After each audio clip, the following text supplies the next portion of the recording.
से और एक बार आप सब लोगों को मैं धन्यवाद देता हूं। परमेश्वर विश्वास योग्य होने के चलते परमेश्वर हमारे लिए एक डेस्टिनी तैयार करते हैं और उस डेस्टिनी तक प्रभु हमें अगुवाई करते हैं और हमें साथ लिए चलते हैं ताकि हम परमेश्वर के दया के हाथों के द्वारा, हम परमेश्वर के नई बातों के द्वारा प्रभु के लिए कार्य करने वाला एक बर्तन बनने पाए। इसी के लिए पौलुस भी अपनी बातचीत में, अपने पत्री में तीमुथियुस को इस प्रकार से लिखता है, परमेश्वर का उपयोगी पात्र बनना चाहिए। क्योंकि जब आप और हम परमेश्वर के उपयोगी बनेंगे या परमेश्वर के उपयोगी पात्र बनेंगे तो परमेश्वर हमारे लिए वो किस प्रकार से हमें इस्तेमाल करना है, इस बातों को वह अच्छी तरह से जानते हैं और वही परमेश्वर हम लोगों के जीवन में जिस मुकाम तक हमें पहुंचना है उन सारे मुकाम तक परमेश्वर हमें पहुंचाते हैं। हम प्रभु यीशु मसीह के दृष्टांतों के बारे में अभ्यास कर रहे हैं। आज भी हम प्रभु यीशु मसीह ने कहा हुआ एक दृष्टांत के ऊपर हम अभ्यास करने वाले हैं। वो दृष्टांत है बड़े भोज का दृष्टांत। उसको हम लूका रचित सुसमाचार की पत्री 14वें अध्याय 15 वचन से 24वें वचन तक की बातों में देखते हैं। मेरा आज का विषय है बड़े भोज का दृष्टांत है। हालेलुया, प्रभु के नाम की महिमा और प्रशंसा होने पाए। फिर से मैं इस बातों को दोहराऊं कि परमेश्वर अपने चेले को दृष्टांत के रूप में बात करते थे। सारे लोगों को सारे लोग जब इकट्ठा होते थे तो उनके सम्मुख में कुछ अलग टीचिंग प्रभु यीशु मसीह की होती थी और फिर अकेले में प्रभु यीशु मसीह अपने निज चेलों के साथ उस दृष्टांत की महत्वपूर्ण बातों को खोलकर उनको बताते थे। प्रभु के नाम की महिमा और प्रशंसा। और दूसरी बात, इस दृष्टांत को बताकर प्रभु यीशु मसीह ने कई एक प्रकार के अभ्यासों का वर्णन किया। उस यहूदी परंपरा के अनुसार उस समय में जो जो बातें होती थी या जो जो बातें घटती थी उन्हीं सारी बातों को देखकर एक दृष्टांत के रूप में एक अपने चेलों को शिक्षा देने की बातें यहाँ प्रभु यीशु मसीह करते हैं। हालेलुया, परमेश्वर के नाम की महिमा और प्रशंसा हमारे साथ होने पाए। और इसी शिक्षा के द्वारा परमेश्वर हम लोगों के जीवन में भी जब हम इन दृष्टांतों का अभ्यास करते हैं, इस दृष्टांतों के द्वारा परमेश्वर के मर्म को जानने की खोज करते हैं, तो प्रभु ने उस समय में जिन जिन बातों को लिखे रखा है उन सारी बातों को हमारे जीवन में एक बड़ा प्रभाव होते हुए हम देखते हैं। इस बड़े भोज के दृष्टांत की बातों को मैं 4 प्रकार की बातों को मैं आपके लिए बतलाने के लिए खड़ा हूं। मैं इस बड़े भोज के दृष्टांत में 4 प्रकार के महत्वपूर्ण बातें जो इसी बड़े भोज के दृष्टांत के ऊपर आई है, परंतु मैं एक वचन आपके लिए पढ़ना चाहता हूं। मेरे साथ खोलिए लूका रचित सुसमाचार की पत्री 14वें अध्याय और उसका 24वां वाक्य। में यहां पर इसके ऊपर जोर देना चाहता हूं। लूका रचित सुसमाचार की पत्री 14 अध्याय और उसके वचन 24, वो इस प्रकार से कहता है, क्योंकि मैं तुमसे कहता हूं कि उन आमंत्रित लोगों में से कोई मेरे मेज को न चखेगा। इस प्रकार से एक आमंत्रित लोगों को जिसको बुलाया गया था, इस प्रकार से वो घर के मालिक ने क्यों कहा कि इन आमंत्रित लोगों में से कोई एक भी व्यक्ति मेरे इस भोज का स्वाद को नहीं चखेगा। हालेलुया, परमेश्वर के नाम की महिमा और प्रशंसा हमारे साथ होने पाए। इस प्रकार की बातें, एक कठोरता की बातें कहने का अर्थ क्या है कि उन लोगों के अंदर ऐसी क्या बातें पाई गई जो वे उस भोजन के लायक नहीं समझे। एक वचन उसी के लिए मेरे साथ पढ़िए, मत्ती 21वें अध्याय को खोलिए, उसके 43 मत्ती रचित सुसमाचार 21वें अध्याय 43।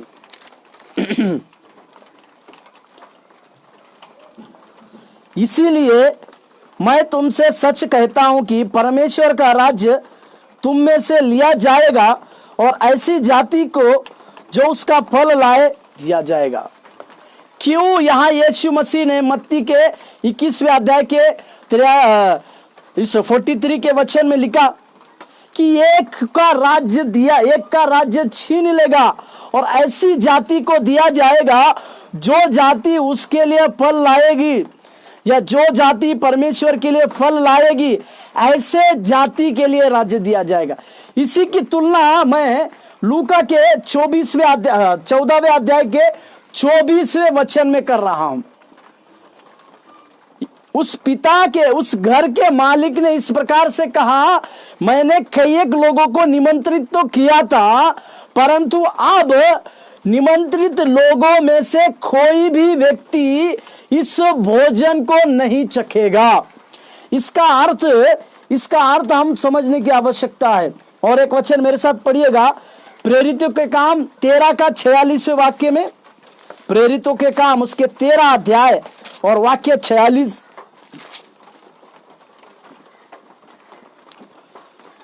तब पौलुस और बरनबास ने निडर होकर कहा, अवश्य था कि परमेश्वर का वचन पहले तुम्हें सुनाया जाता, परंतु जब तुम उसे दूर हटाते हो और अपने को अनंत जीवन के योग्य नहीं ठहरते, तो देखो हम अन्य जातियों की ओर फिरते हैं।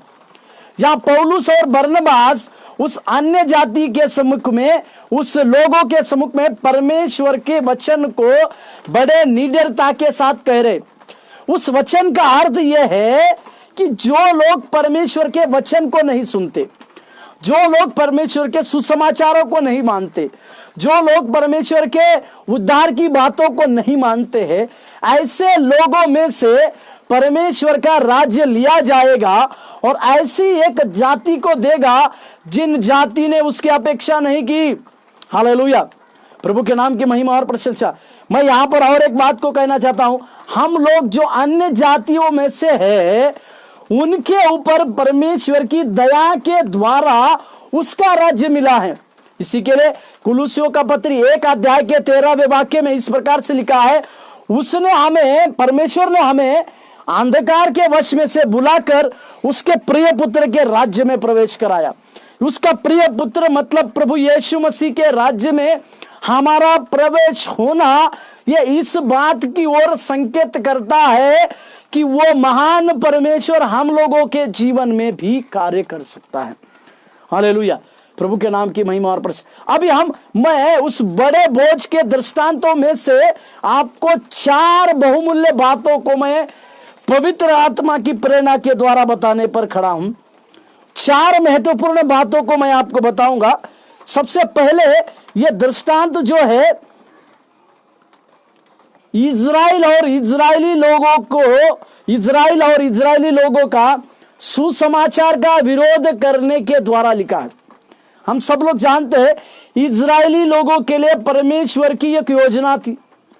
इसी के लिए इजरायली लोगों को बचाने के लिए परमेश्वर ने पहले कुछ लोगों को, संत लोगों को भेजा, उसके बाद कई एक राजा लोगों को भेजा, उसके बाद परमेश्वर ने कुछ नबी लोगों को भेजा, उसके बाद कुछ न्यायियों को भेजा, कुछ बड़े भविष्यवक्ताओं को भेजा, किस छोटे भविष्यवक्ताओं को भेजा। इसका सबसे बड़ा कारण यह था, इजराइल के लिए परमेश्वर प्यार करने वाला, इजराइल के लिए ख्याल करने वाला परमेश्वर था। परंतु इन्होंने सुसमाचार का विरोध किया। मतलब सुसमाचार क्या है? तो सुसमाचार प्रभु यीशु मसीह हमारे पापों के लिए गाड़ा गया, हमारे पापों के लिए माफ कीजिए, हमारे पापों के लिए मारा गया, हमारे पापों के लिए गाड़ा गया और पवित्र शास्त्र के अनुसार तीसरे दिन जी उठा।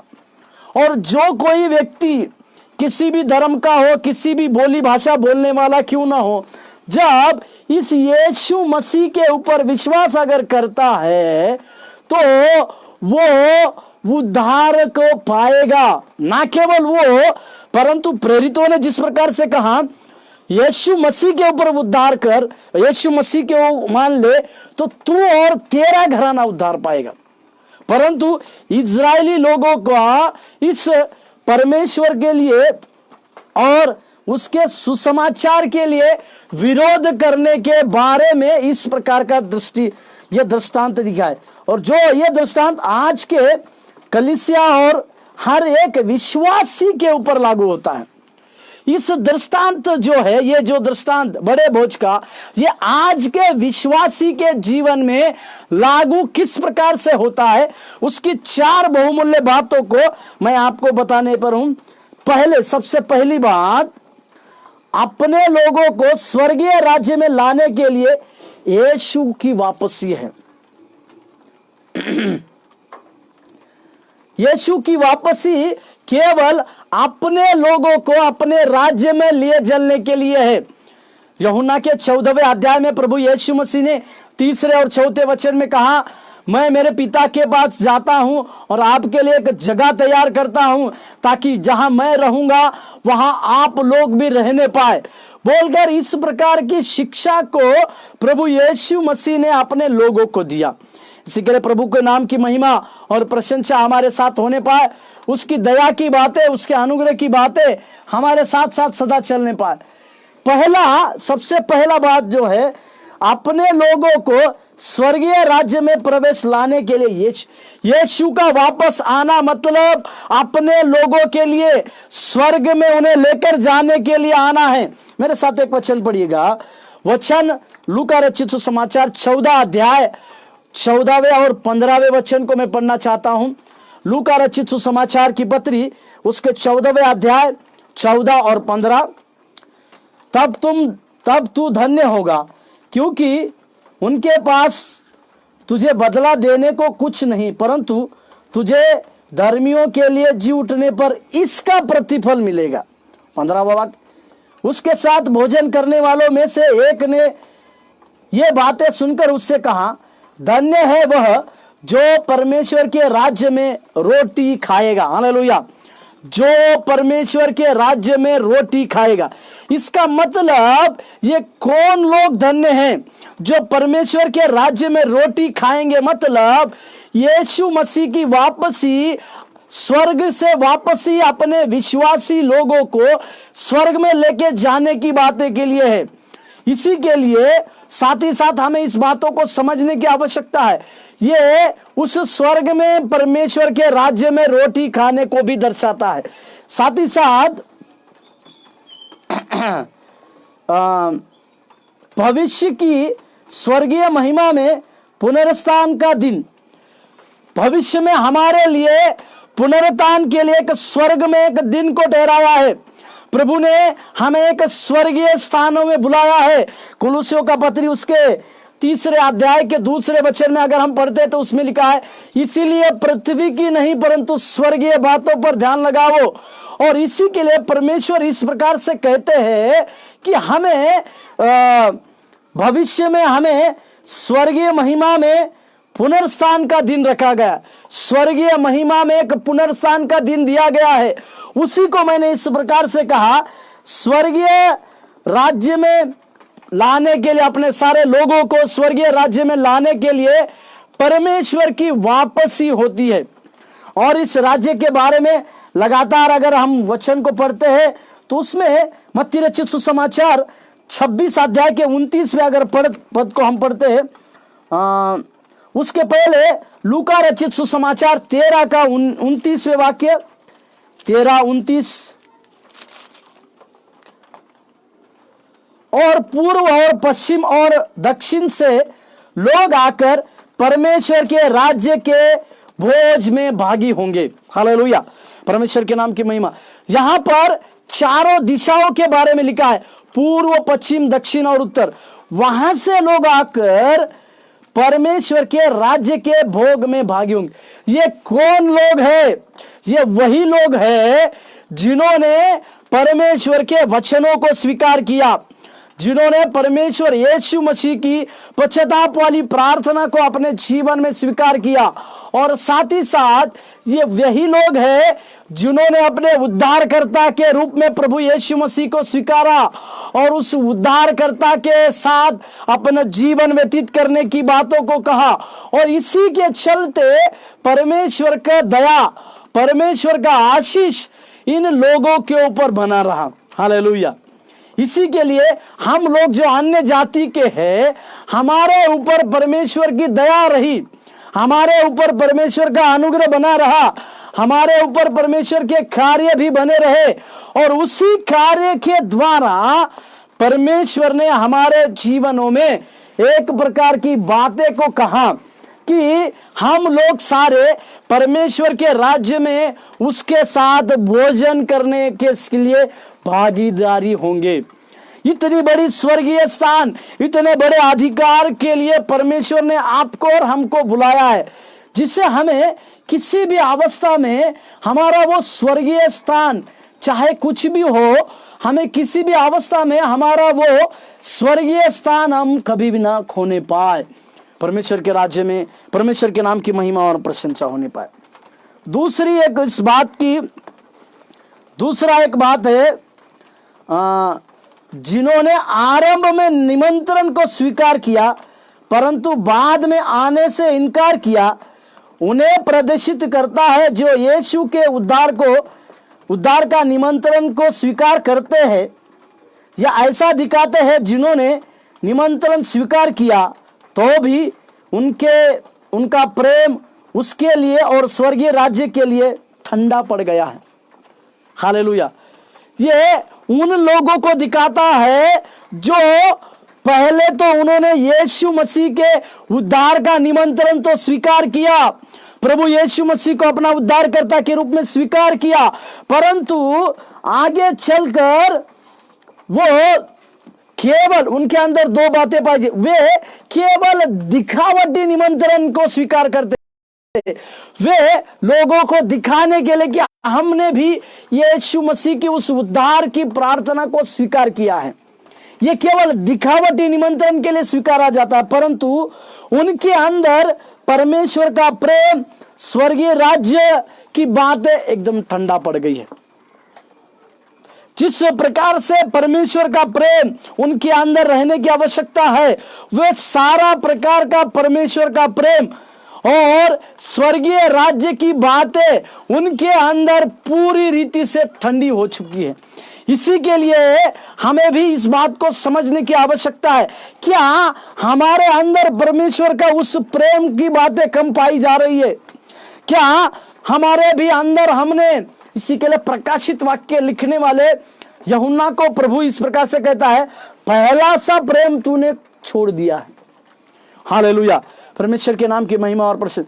हमें आज इस बात को समझने की आवश्यकता है कि क्या हमने पहला सा प्रेम जो परमेश्वर के लिए किया गया था, उस उद्धार के समय में हमारा सबसे पहला प्रेम प्रभु यीशु मसीह के ऊपर था, वो यीशु मसीह के ऊपर हमारा पहला प्रेम है क्या? इस बातों को हम समझे। दूसरी बात, उस स्वर्गीय स्थानों के लिए क्या हमारा प्रेम, हमारी लालसा पूरी रीति से ठंडी हो चुकी है? इस बात को भी हमें समझने की जरूरी है, हमें जानने की भी जरूरी है। प्रभु के नाम की महिमा और प्रशंसा होने पर एक वचन मेरे साथ खोलिएगा, उसी का लूका रचित सुसमाचार 14 अध्याय 17 वचन से 20वें वचन तक। 17 वचन इस प्रकार से कहता है, जब भोजन तैयार हो गया तो उसने अपने दास के हाथ आमंत्रित लोगों को कहला भेजा, आओ अब भोजन तैयार है। 18वां, पर वे सब के सब क्षमा मांगने लगे। पहले ने उससे कहा, मैंने खेत मोल लिया है और अवश्य है कि उसे देखूं। मैं तुझसे विनती करता हूं, मुझे क्षमा कर दे। दूसरे ने कहा, मैंने 5 जोड़े बैल मोल लिया है और उन्हें परखने जाता हूं, मैं तुझसे विनती करता हूं, मुझे क्षमा कर दे। एक और ने कहा, मैंने विवाह किया है इसलिए मैं नहीं आ सकता। इन तीनों लोगों के अलग अलग कारण आज की हर एक विश्वासी के अंदर उस उद्धार के प्रेम की बातें ठंडे होने को दर्शाते हैं। आज भी कई एक लोग जब प्रभु यीशु मसीह के उद्धार की प्रार्थना को स्वीकार किए होंगे, परंतु उनके अंदर उस महान परमेश्वर यीशु मसीह का प्रेम पाया नहीं जाता है। इसी के चलते दूसरी बात, हमें उस स्वर्गीय स्थानों की जो अभिलाषा जो रहनी चाहिए वो पूरी तरह से ठंडी हो गई है। या मैं इस प्रकार से कोई तीनों लोगों को निमंत्रण दिया गया, आपको और मुझको भी परमेश्वर ने उद्धार के लिए उद्धार का निमंत्रण दिया या स्वर्ग का राज्य के लिए निमंत्रण दिया, परंतु हम लोग स्वर्गीय स्थानों के राज्य में ना देखते हुए हमारे अंदर उस स्वर्गीय स्थानों का प्रेम ठंडा हो चुका है। मसीह का प्रेम अगर हमारे अंदर से पूरी रीति से ठंडा हो चुका है तो इस प्रकार से हमें यह बात को समझने की आवश्यकता है। आज भी यह दृष्टांत जो है हमारे विश्वासी लोगों के जीवन में लागू होता है। हमें हमारे हृदय को जांचने की आवश्यकता है। इसी के लिए प्रकाशित वाक्य लिखने वाले यूहन्ना को प्रभु ने कहा, जिसके कान हो सुने। हमें आज इस प्रकार की हमारी उस आत्मिक बातों को समझने की आवश्यकता है, या मैं इस प्रकार से कहूं, हमें ये बातों को जानने की आवश्यकता है कि परमेश्वर हमारे साथ किस प्रकार की बातों को रखा है। क्या हमारे अंदर उस परमेश्वर का प्रेम ठंडा हुआ है? क्या हमारे अंदर उस स्वर्गीय स्थानों के लिए, परमेश्वर की बातों के लिए उस ठंडापन हुआ है? अगर हो चुका है तो हमें अवश्य उस निमंत्रित रहने वाले लोगों के बीच में से भी हम परमेश्वर के राज्य का भोजन कभी नहीं खा पाएंगे। प्रभु के नाम की महिमा और प्रशंसा होने पाए। तीसरी और एक बात जिसको हमें समझने की आवश्यकता है इसी दृष्टांत के अंदर से, ये ऐसे मनुष्य ने स्वर्गीय आदेशों के आधार पर अपने लक्ष्य को निर्धारित करना छोड़ दिया। ये एक ऐसा व्यक्ति का जीवन कहानी है जिसने अपना जीवन स्वर्गीय निर्देशों के ऊपर रखकर चलना चाहिए, परंतु उसने स्वर्गीय स्थानों पर रहना छोड़ दिया। इसी प्रकार से दिखता है।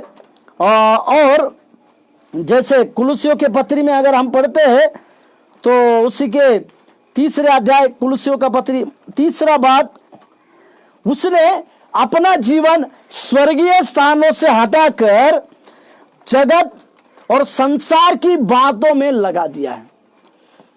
क्या जीवन को जीते समय, मेरे साथ एक वचन पढ़िएगा उसके लिए। सबसे पहले कुलुसियों का पत्री उसके 3 अध्याय, कुलुसियों के पत्री उसके 3 अध्याय 1 वचन से लेकर 4 वचन तक। अतः तुम मसीह के साथ जिलाए गए तो स्वर्गीय वस्तुओं की खोज में रहो, जहां मसीह विद्यमान है और परमेश्वर के दाहिनी ओर बैठा है। पृथ्वी की नहीं परंतु स्वर्गीय वस्तु पर ध्यान लगाओ, क्योंकि तुम तो मर गए और तुम्हारा जीवन मसीह के साथ परमेश्वर में छुपा हुआ है। जब मसीह जो हमारा जीवन है प्रकट होगा, तब तुम भी उसके साथ महिमा सहित प्रकट किए जाओगे। इसका मतलब उस व्यक्ति को दर्शाता है जो स्वर्गीय स्थानों में चलने की बजाय वो दुनियादारी की बातों में आया हुआ है या दुनियादारी की बातों को लिए ध्यान देता है। और एक वचन मेरे साथ खोलिएगा, इब्रानी का लेखक इसके बारे में और सफाई से 11वें अध्याय में कहता है, 11 का 16। इब्रानी का लेखक 11वें अध्याय के 16वें वचन में इस प्रकार से कहता है, 11वें अध्याय 16वां वचन,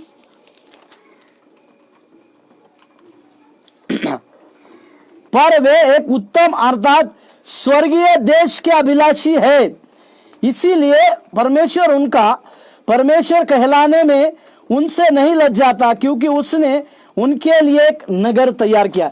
मतलब जो हम स्वर्गीय स्थानों के लिए ठहराए गए हैं, जो आप और हम स्वर्गीय स्थानों के लिए बुलाए गए हैं, वे सारे स्वर्गीय स्थानों की बातों को छोड़कर जगत की बातों को मन लगाने वाले उस व्यक्ति के ऊपर केंद्रित करता है।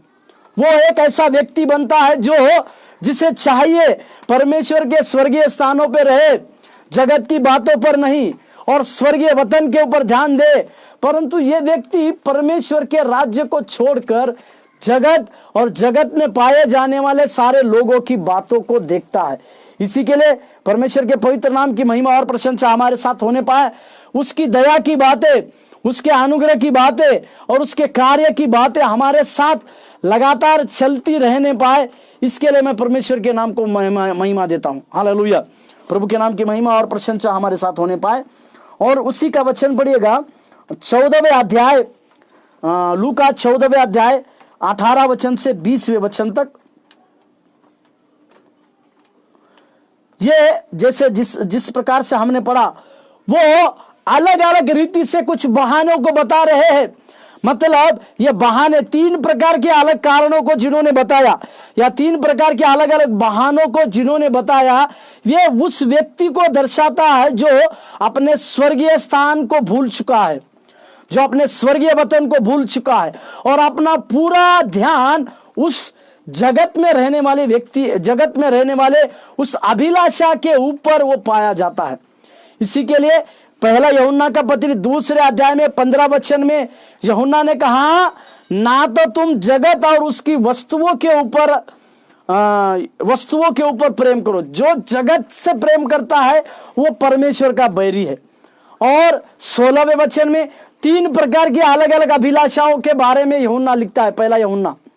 और उसी प्रकार से इस तीनों लोगों ने, या इस 3 प्रकार के जिन्होंने अलग अलग कारणों को दिया, वे उनका जीवन इन तीनों प्रकार से संसारिक बातों में चला गया है, या वे सब स्वर्गीय स्थानों से भूल गए, स्वर्गीय बातों को हटा दिए, वे स्वर्गीय स्थानों को पूरी रीति से भूल चुके और भूलने के द्वारा उनका ध्यान केवल जगत और जगत की बातों में पाया जा रहा है। इसी के लिए मेरे प्रियो, हमें इस बात को समझने की आवश्यकता है कि जगत में पाई जाने वाली कुछ बातें हमें खींचती है, जगत में रहने वाली सारी बातें हमें परमेश्वर के राज्य में रोक बनती है। इसी के लिए इब्रानी का लेखक इस विषय में एक बहुत ही सुंदर वचन लिखता है। मेरे साथ खोलिए इब्रानी का पत्री, उसके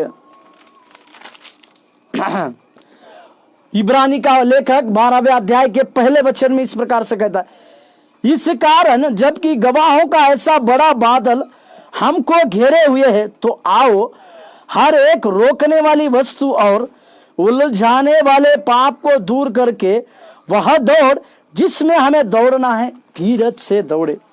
किस दौड़ में हमें दौड़ना है, किस दौड़ के लिए हम बुलाए गए हैं, या किस दौड़ के लिए परमेश्वर ने हमें सिद्ध किया है, वो दौड़ मसीह की दौड़ है, वो दौड़ परमेश्वर के राज्य की दौड़ है। इसी के लिए हमें इस बातों को समझने की आवश्यकता है, हमें इस बातों को जानने की आवश्यकता है कि परमेश्वर के राज्य में हमें दौड़ते समय उस स्वर्गीय स्थानों को याद रखना है, उस स्वर्गीय वतनों को याद रखना है और उसी के अनुसार हमें दौड़ना है। चौथी और आखिरी बात जो इसमें से हम सीखते हैं,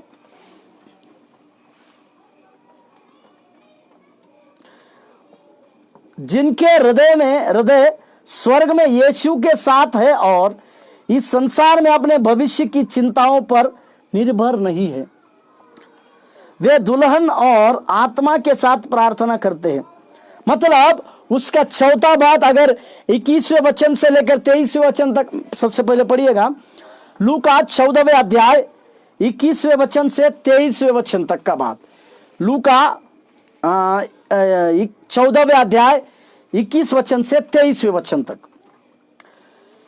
उस दास ने आकर अपने स्वामी को ये बातें कह सुनाई।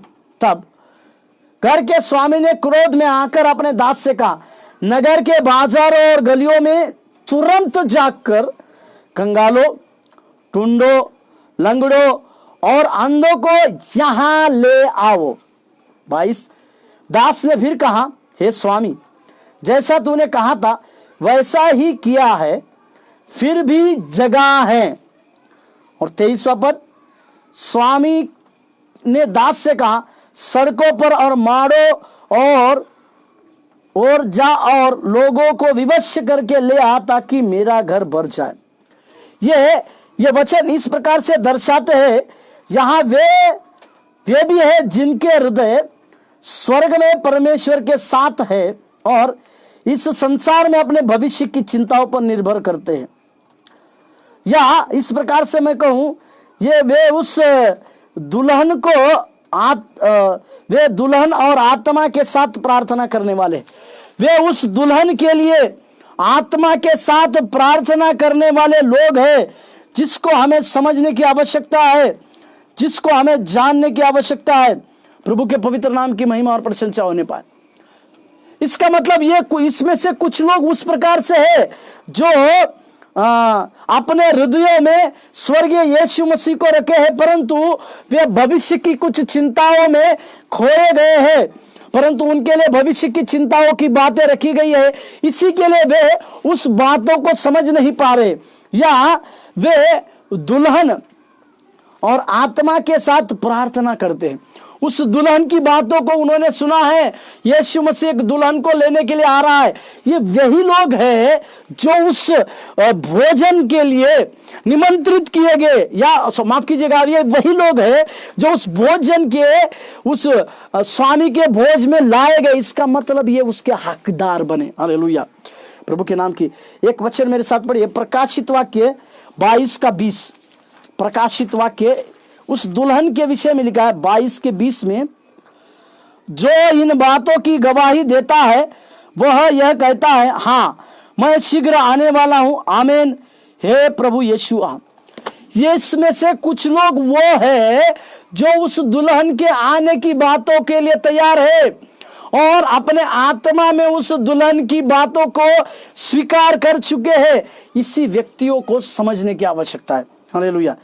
इन 4 बातों को मैं फिर से दोहराऊं और अपने आप को जांचने के लिए मैं आपसे कहना चाहता हूं कि हम अपने आप को जांचें, कि हम अपने आप को परखें कि आज के नए कलीसिया के विश्वासी लोगों के जीवन में इस बड़े बोझ का दृष्टांत पूरी रीति से समझता है। हालेलुया, हालेलुया, प्रभु के नाम की महिमा और प्रशंसा हमारे साथ होने पाए। सबसे पहली बात जिसमें से हम सीखे, यीशु का स्वर्गीय महिमा में पुनरुत्थान का दिन, या अपने लोगों को स्वर्गीय राज्य में लाने के लिए यीशु की वापसी केवल और केवल अपने लोगों को लेकर जाने के लिए है। इसी के लिए हम गीत को गाते हैं, सियोन देश हमारा है देश, रहते हैं हम परदेश, जाएंगे हम अपने देश। सियोन देश हमारा है देश, रहते हैं हम परदेश, जाएंगे हम अपने देश। हमारे लिए प्रभु एक स्वर्गीय स्थानों की बातों को रखा है और उसी जगह में परमेश्वर हमें लेकर जाने के लिए आने वाला है। ये पहली बात हम सीखते हैं। दूसरी बात, ये उस लोगों को दिखाता है जिन्होंने शुरुआत में परमेश्वर के उद्धार के लिए निमंत्रण को स्वीकार किया, परंतु उनके अंदर सांसारिक बातें शामिल हो गई और परमेश्वर का प्रेम और स्वर्गीय बातें पूरी रीति से ठंडा हो गया। इसी के लिए हमें समझने की आवश्यकता है। तीसरी बात हमने देखा कि ये ऐसे लोग हैं जो इनको स्वर्गीय स्थानों के ऊपर ध्यान देने की आवश्यकता है। स्वर्गीय वचनों के लिए इनको बुलाने जाने के बाद इनको ध्यान देने की आवश्यकता, परंतु स्वर्गीय स्थान या स्वर्गीय बातों को छोड़कर ये लोग संसारिक बातों में चले आने वाले हैं।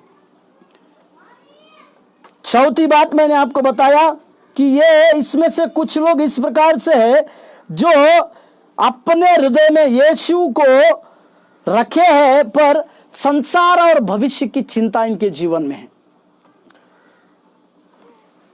और ये अपने आत्मा में परमेश्वर के लिए, उस दुल्हन के लिए प्रार्थना भी करने वाले लोग हैं। प्रियो, हमें आज इस प्रकार के समझने की आवश्यकता है। हमारे जीवन में भी परमेश्वर इस प्रकार के कार्य को करने में। आइए हम प्रार्थना करें।